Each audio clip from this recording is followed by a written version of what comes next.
Monster Hunter Wilds just released on the evening of February 27th, and it has been a massive success for Capcom. With 8 million copies sold in the first 3 days according to the Monster Hunter X account, a 24-hour peak concurrent player count on Steam of 1,100,000 players, and an all-time peak of over 1,300,000. The numbers are hard to disagree with, but it's not all sunshine and rainbows. PC players in particular have a lot of negative things to say about the game, with the Steam reviews sitting at 59% positive at time of recording. The main complaint seems to be the performance of the game and how poorly it was optimized for PC. I'll get into this more later, but first I want to go over what I loved about the game, and there's a lot to love. And just an FYI, this first impressions video covers through the end of Chapter 3, where you hit the credits for the game, which is basically the low rank portion of the game. So I figure since the game is all about monsters, we should probably start with those. The monsters are all incredible. From the visual style, to the mechanics, to the animations and sound effects,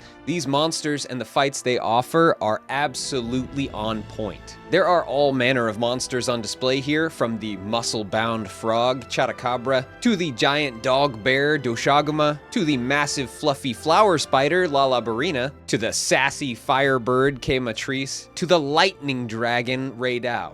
There are even returning monsters from old games, such as the farting hippo monkey Congalala and a warped construct version of the dragon Rathalos. All of these monsters are impressively high fidelity, and this is coming from someone who had to play with most settings on high, but a few settings at medium. And I didn't even install the free high-resolution DLC texture pack. From the dragon scales, to the tough outer carapace, to the heavy fur, all of these monsters and the details on them look great. The mechanics of these monsters are really cool and fun to face off against as well. For example, fighting Doshaguma, the giant bear dog, and it rips the ground from under you in a massive explosion of earth that one-shots you. The animation gives obvious warning, but I would always seem to try for just one more hit, and that was a big mistake. These monsters with their interesting fight mechanics really make the game engaging and leave me wondering what each monster will do next. Animations in this game really stick out to me for being super clean. They always transition really smoothly from one to another. This applies to the monster moves as well as to your character. There seems to be nice in-between transition animations for basically every situation. Like, I could be getting ready to do a big overhead slash with my greatsword, and then change my mind mid-slash and start spamming for the horizontal slash instead, and it would transition to that seamlessly. The music and sound effects are also really great and add to the overall game experience. When I hear the ripping slice and heavy impact of my greatsword, I really feel like that swing happened and did massive damage.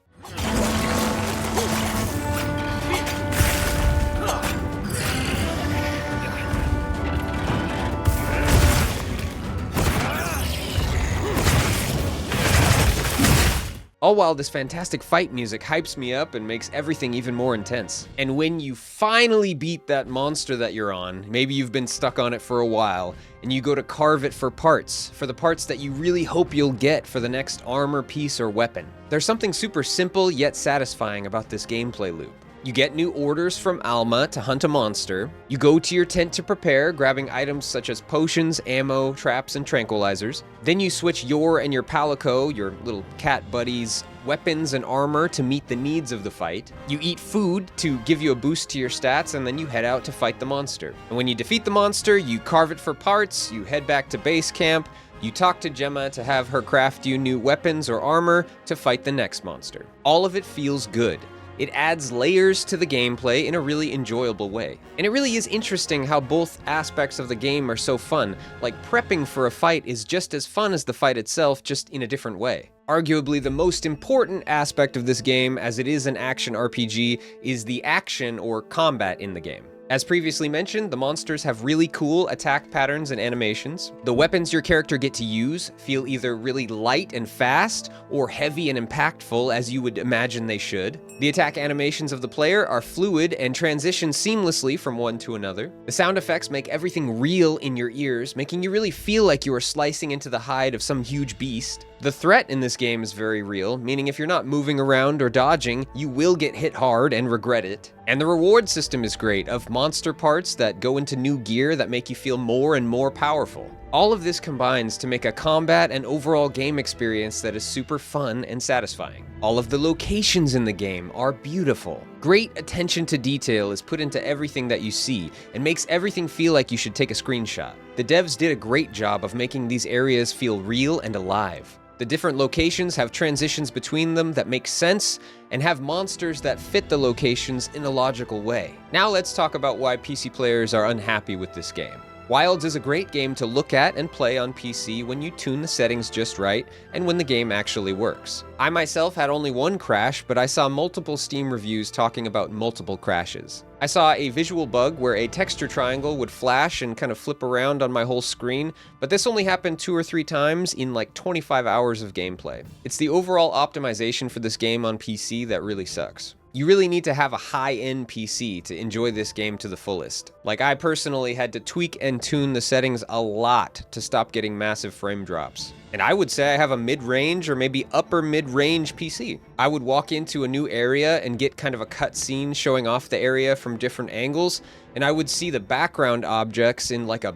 blurry mess, and then loading into like a polygon mess, and then loading finally into what I would kind of imagine things should look like. It's just obvious to me that the devs focused on the console experience and didn't really tune the game for anything but high-end PCs. So at this point where I'm at in the game and where the game is at with optimization, I would say I hesitantly recommend this game. I have a 9th gen i7, 32 gigabytes of DDR4 RAM, and a 3070 GPU. So if you have any less than this, I would say you probably won't enjoy the visuals or the drop in frames much, and I would recommend staying away. But if you have a much newer CPU and DDR5 RAM and maybe a 4000 or 5000 series graphics card, then I would highly recommend this game because it will look fantastic and play really well. It really is a fun concept at its core with a deeply satisfying gameplay loop, and the story is great too. I hope this helped somebody out there.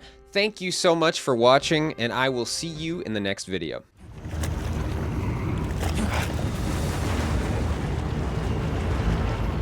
Ron Popolo!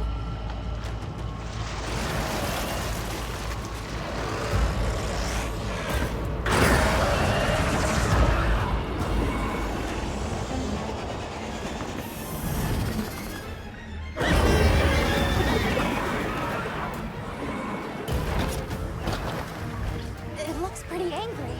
It's definitely not happy we're here. I hope nothing happened to them. But we won't find out until we deal with this thing first. Right.